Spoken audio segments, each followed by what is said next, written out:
ladies and gentlemen, this past week, Joe and I saw in theaters undoubtedly the best movie so far of 2024. Undoubtedly.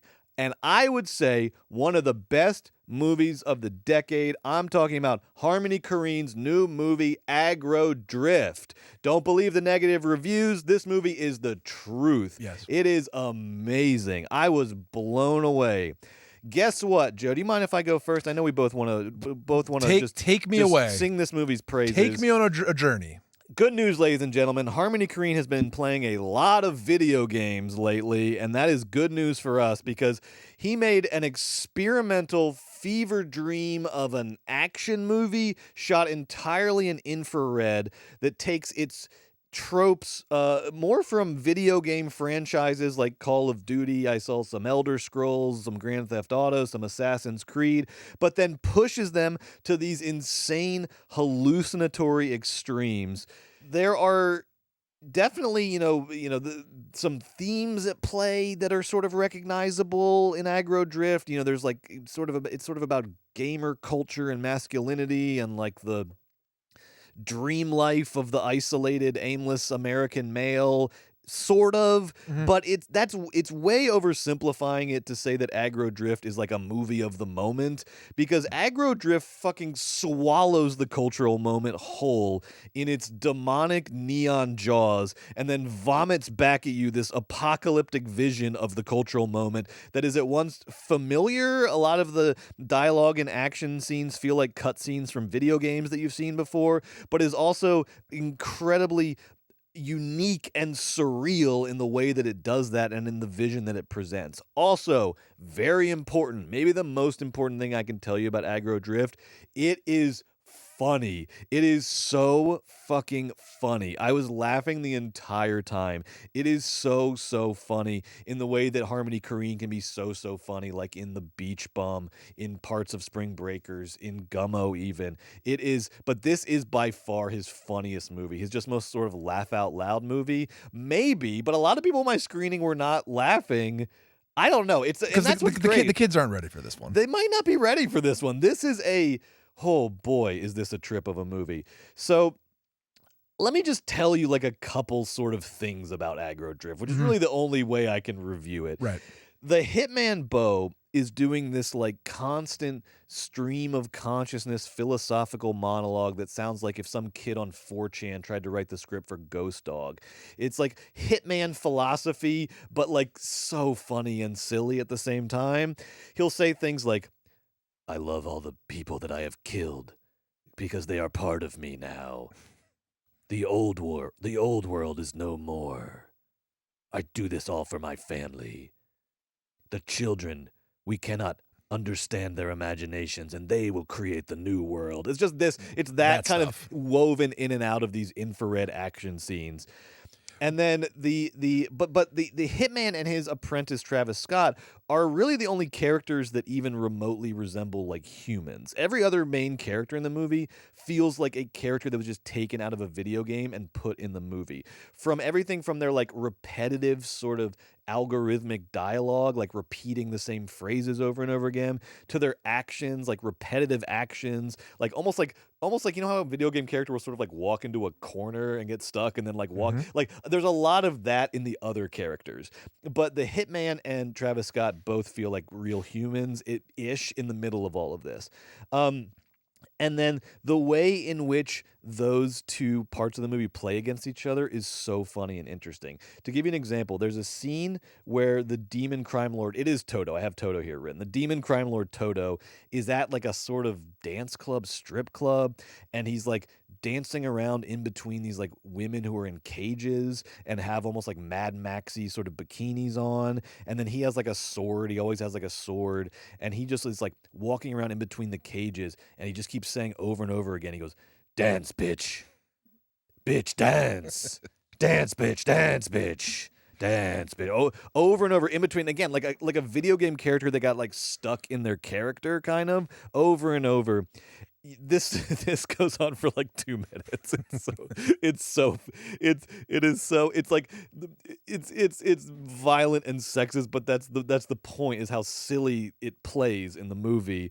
And then it cuts from that scene, this just gross, dumb, incredibly funny scene, to the hitman, and the hitman, in reference to Toto, goes, "There was a magic in his brutality." I'm like, the fucking So funny. video game boss that was just like walking around the strip club with a sword. So it's this amazing, like, dumb video game sort of violence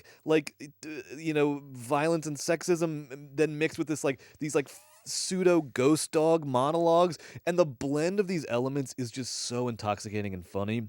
But then it will have like legitimately gorgeous, mind-blowing psychedelic visuals. There's a shot of Bo on the back porch of his like Miami condo, and he like summons this demon who is kind of like his spirit creature and like follows him throughout his hitman missions. He like summons this demon from like the depths of Miami Bay, and this demon appears as though the world is about to end and then like disappears again just as quickly. The visuals are stunning, fucking stunning. And I will say, in terms of, and I don't want to overplay this because it's a movie that you just have to experience, but there is this interesting interplay between sort of the two poles of like angry 4chan gamer dude mindset, where on the one hand, to me, the hitman is the sort of like Jordan Peterson side of that group, where they want a sort of alpha male to spit pseudo philosophy at them and tell them that the world is still operating according to like the code of the samurai and shit. They want that kind of, monologue in their head, but they also just want like the demon crime lord with the sword who's just rattling cages and saying "dance, bitch." They want like those are the two poles of that mindset, and they're just smashed together over and over again in these like psychedelic trippy visuals. It is fucking amazing. Once again, it's not the moment, it swallows the moment, swallows the cultural moment whole. Joe, I don't want to hog all the best parts. Do you want to talk about I have talking about the hitman's family? Go ahead. Keep going with the plot. I want to talk more about Harmony. Okay, great. Yeah, Okay. yeah, yeah. So another part that I just have to tell you all about, the hitman starts talking about how like I do this all for my family. Like, I take no pleasure in like killing, but I have to do it for my family and the future of my family. And then you meet his family, and it is just imagine some like some sexist 4chan gamer dude like envisioning he's not not even as like a masturbatory fantasy, but as like a legitimate like, I want to settle down one day and this is what my family's going to look like. So His wife does not seem like a real person. It's like, again, like a sort of like the movements of a video game character, and it looks like a sexy character from Grand Theft Auto, essentially, but like heightened in Harmony Korine's weird ways. And then his kids are like, we don't know. His kids are just sort of there. Well, no, he keeps saying they're the future, Yes, and he needs to protect them, and they're just like wielding guns and like Yes. shooting them into the bay. That's it. They look like just sort of like boring, just like vapid kids who are on their tablets all day, and then just like are just like like the kids of the future. These kids could become mass shooters. Like these kids are like nothing. They're like just sort of like the products of all this shit. But his family. But he'll come back to his like family, and he'll be like playing with them, but he just has like an open robe on and is just sort of like dancing with them on the balcony of his condo. And meanwhile, he's like, "These are the future. This is why I do it." And it's just it's the weirdest fucking shit you've ever seen. And it is so funny. It is so funny.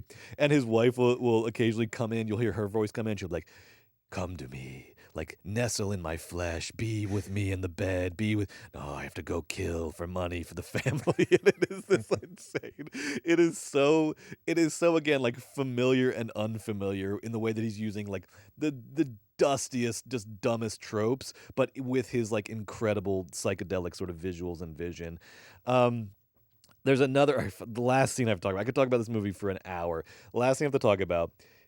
There finally is going to be this big confrontation between Bo and Toto. The hitman and the demon crime lord are finally going to meet and fight. And so Bo like breaks into his mansion, very Spring Breakers-y, like pulls up in his speedboat. It might be the house It from literally Spring might Breakers. be Like just like B-roll. if it's not the house, it would remind you of that. The dock where Yeah. they play the piano and dance around in the masks. Yes. It's like that house. There's some scenes where I'm like, yeah, I think you just took B-roll from Spring Breakers and added the infrared, so we didn't notice. So they're both in the mansion. It's not that big of a mansion, but there is like 5 minutes where they're like walking around the mansion, Bo with his guns, and then Toto with his sword, and they're like trying to like find each other to fight in the mansion, and they can't like find each other, and it so feels like one of those video games where you've reached like a wall in the level, and you can't figure out how to like get to the boss or get like through the level, because Toto is just walking around the mansion with a sword going, I smell your blood. I smell blood. I smell your blood. For 5 minutes he's walking around, and he'll do this thing, Joe, if I may. Please. Where his signature move is he'll take the sword and go like that, like he's humping the air with the sword. So for 5 minutes he's walking around this mansion going, I smell your blood.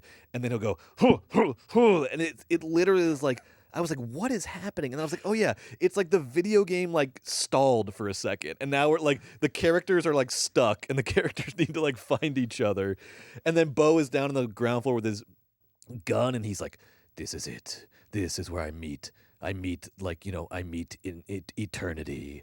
Either he will take my life or I will take his. And it's that for 5 minutes while they look for each other in the mansion.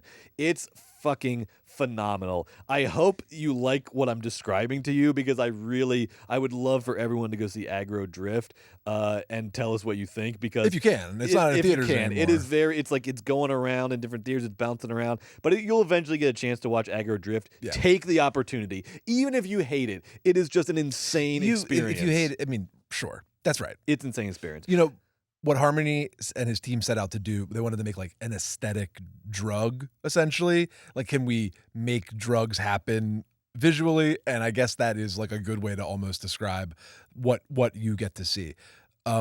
So this movie is 80 minutes long. It has an incredible score. Yes. And it has the most by Arab music, gorgeous color palette you've ever seen. What he's able to do with this infrared camera is so spectacular. It doesn't just look like night vision or just look like heat globs. He's using light and shadow. He's painting. He is painting, and he's a painter, so it makes sense. So he's painting, and these images, you've never seen anything like it. We were bemoaning the lack of light in movies. Like, we didn't even get to complain about the lack of color because we're just like, so stuck with all these sorry fucking commercial directors directing these movies or whatever we have nowadays. But to look at Harmony's color palette is amazing. So Harmony Korine, always provocative, always pushing the limit, never always interested in kind of tearing.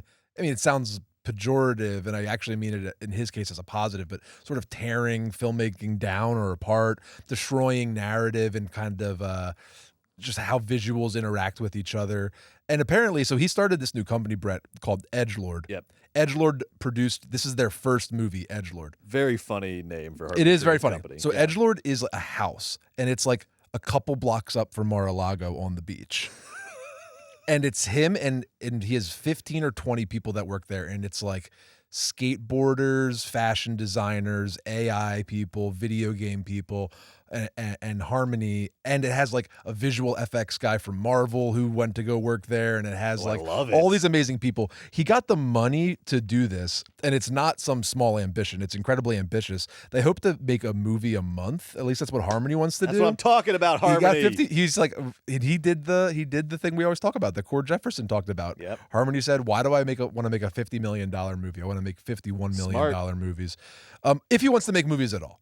Because what Edgelord does is what Harmony is interested in is sort of this moment of collapse that we're in.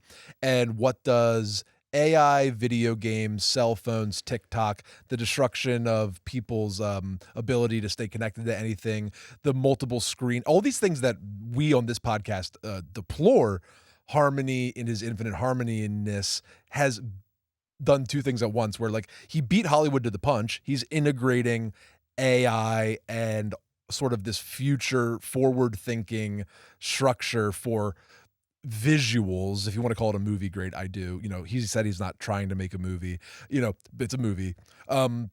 these visuals. He's sort of jumped 25, 30, 45, 50 years ahead into whatever the sort of consumer created AI future of content and filmmaking is, but then also he jumped so far ahead that he made it art again. Like he's already at the part where it's brilliant, beautiful art. Because it is one thing. There are so many just vapid do nothing people all over the country who are like trying to figure out how to incorporate AI. Like it's one thing to have that thought. It's another thing to translate those thoughts into this experience of this movie. The AI art in this is so spectacular and mind-boggling. Like you'll know what I mean when you see it. It's so gorgeous. Like I can't believe I saw a movie that incorporated all these elements. Destroyed narrative, hates movies, like isn't supposed to be seen. I'm not that surprised though, because Harmony Korine's been doing this my entire life and his entire life, and he's bored with movies and he's also addicted to them.